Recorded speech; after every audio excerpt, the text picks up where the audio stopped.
ایک تو ہمارے کانسٹیٹیوشن میں پروویژن ہے فردر صوبے بنانے کی، لیکن وہ بڑی کمپلیکیٹڈ ہے.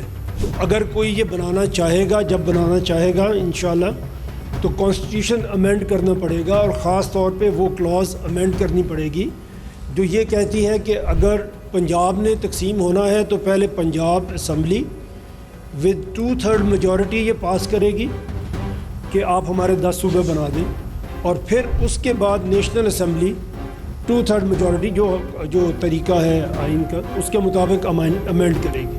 ہم یہ سمجھتے ہیں کہ سب سے پہلے اسی کلاز کو یہ امینڈ کرنا چاہیے. انڈیا میں سمپل پارلیمنٹ کی میجورٹی کے ساتھ صوبہ بنتا ہے، اس لیے وہ ہر 5 سال کے بعد بنا دیتے ہیں. ہمارے ہاں نہیں بنتا، ہمیں اسے سمپلیفائی کرنا چاہیے. اور اگر اس کو سمپلیفائی نہیں کرتے تو ایک ریفرینڈم ہونا چاہیے، وہ بھی ہمارے کانسٹیٹیوشن میں دیا ہوا ہے. ہم یہ ڈیمانڈ کر سکتے ہیں، اگر آپ سب لوگ اتنا پبلک اوپینین بنا دیں تو پوری قوم یہ ڈیمانڈ کر سکتی ہے کہ آپ ریفرینڈم کریں کہ صوبے بننے چاہیے یا نہیں بننے چاہیے.